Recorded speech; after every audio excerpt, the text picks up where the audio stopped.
I get stuff here for the podcast that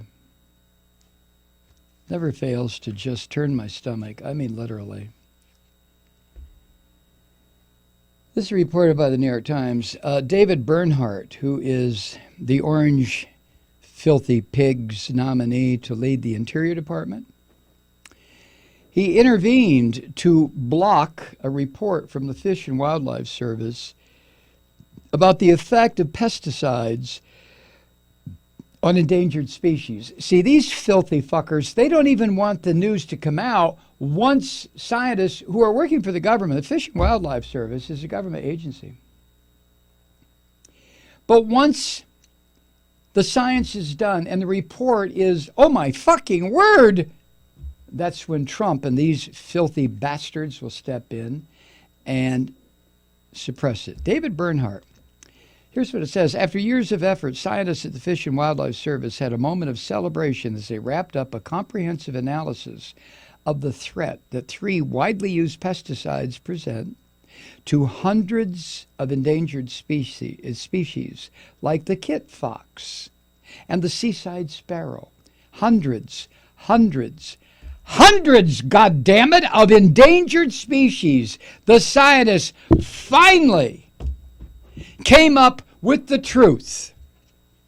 Patricia Ashfield, then a branch chief at Fish and Wildlife Service headquarters, wrote to her colleagues in August of 2017, one word, woohoo!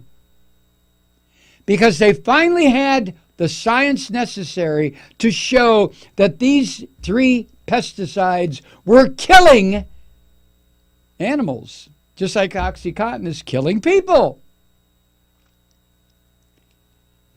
The analysis found that 2 of the pesticides, malathion and chlorpyrifos, were so toxic that, quote, they jeopardized the continued existence. They jeopardized the continued existence of more than 1,200 endangered birds, fish, and other animals and plants, a conclusion that should lead to tighter restrictions on the use of the chemicals. Actually, it should ban their manufacture, but that, this is capitalism, so tighter restrictions. But just before the team planned to make its findings public in November 2017, something unexpected happened. Top political appointees of the Interior Department, which oversees the Fish and Wildlife Service, blocked the release of the report and set in motion a new process intended to apply a much narrower standard to determine the risks from the pesticides. Leading the intervention was David Bernhardt. Then the Deputy Secretary of the Interior and a former lobbyist and oil industry lawyer. In October 2017, he abruptly summoned staff members to the first of a rapid series of meetings in which the Fish and Wildlife Service was directed to take a new approach, one that pesticide makers had lobbied intensively to promote. The pesticide, how many species? 1,200? Fuck them! We have pesticide to sell. How many people have died from OxyContin? 200,000? Fuck them too. We have drugs to sell. When's the last time you heard of a marijuana salesman responsible for the annihilation of species or the death of a human being? And yet, how many marijuana salespeople, street dealers, drug peddlers, people say, psst, want a lid? Psst, psst, want a pound? How many of them are in prison? But these cocksuckers are wandering around committing more murder.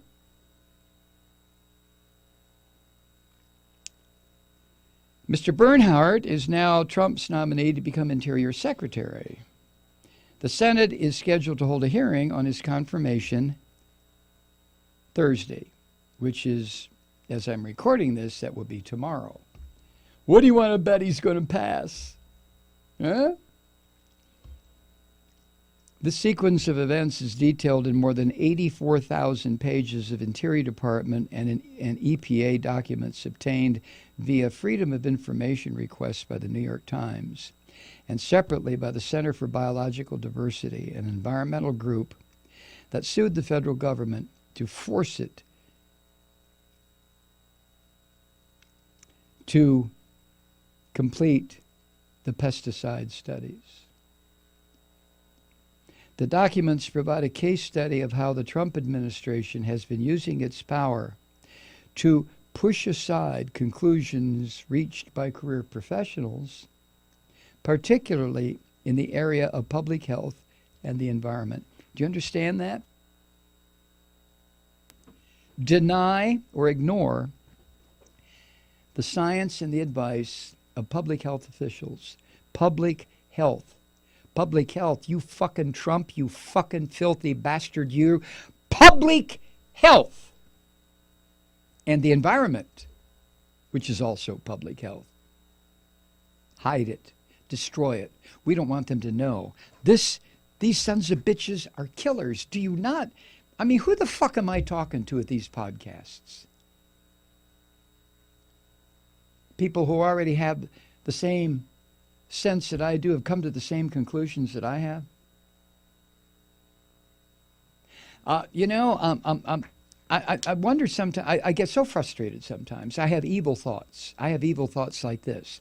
I hope that every goddamn senator who votes to confirm this filthy fucking David Bernhardt, I hope every one of those senators who votes to confirm will have some family member die from this pesticide. I'm sorry. I'm not a Christian. I'm not any kind of religion.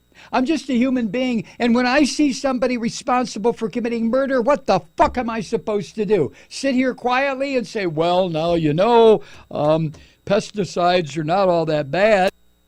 We have to make sure that people have enough soybeans.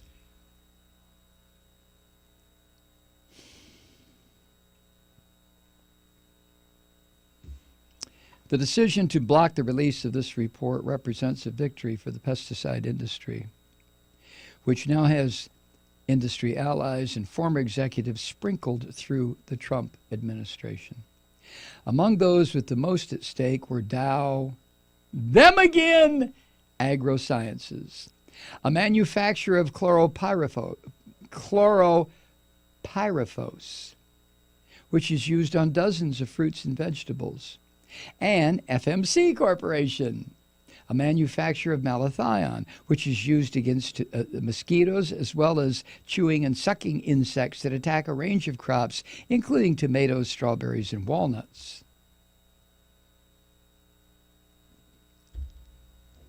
I feed Molly a lot of strawberries, and the reason I do is because they're high in vitamin C. It's a good fruit.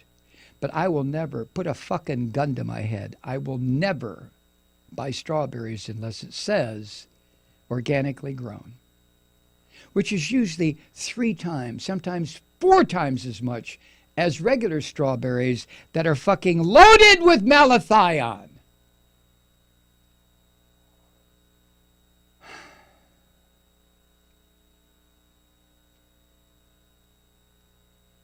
Dow Chemical was recently renamed. It's now called Corteva.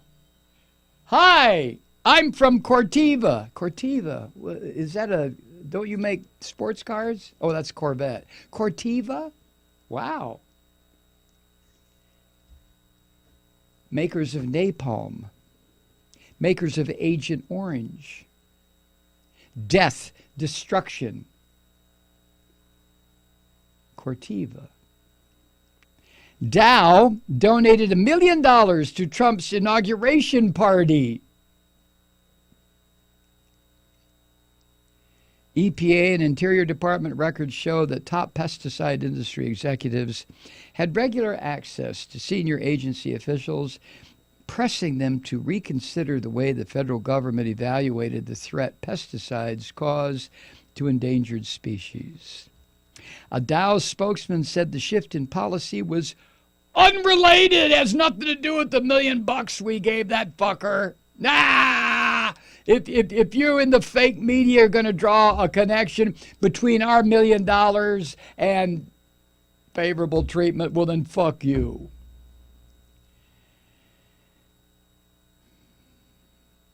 Greg Schmidt, a Corteva Dow Chemical spokesman, said the new approach, hiding the science, will result in, quote, a better understanding of where and how pesticides are being used, end quote.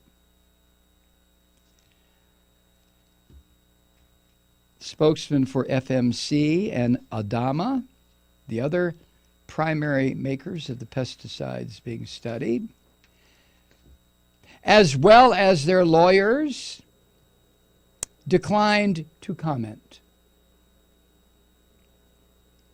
Asked if Mr. Bernhardt's intervention was appropriate or motivated by a desire to serve the industry's interests, an Interior Department spokeswoman said his actions had been, quote, governed solely by legitimate concerns regarding the legal sufficiency and policy, end quote. Isn't that funny? Before he joined the Trump administration, Mr. Bernhardt worked as a lawyer and lobbyist representing oil and gas industries.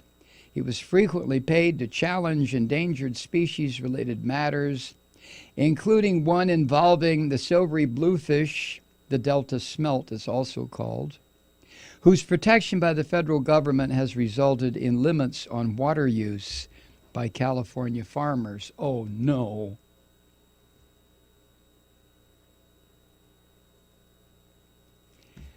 I mean, how many examples of the murderous policies of this filthy, fucking, half-human bastard, oh, I'm sorry, he's not half-human, 1/3 human bastard Donald Trump and his gang of murderers. That's what these are. What do you call somebody who assists in eliminating forever species? What do you call them? Helpful? You call them anything you want. I call them what they are. Hey, Truth Seekers, Mike Malloy here on the Progressive Voices Network. We've got a deal for you. You can now subscribe to our new 1-hour audio-video combination Malloycast for only $29 a year. But you have to act fast. This deal ends on tax day, April 15th. Since we're without any business managers now, 100% of your support goes directly to maintaining our nightly campfire. Visit MikeMalloy.com to renew or to subscribe. And thank you for all the ways you keep it lit.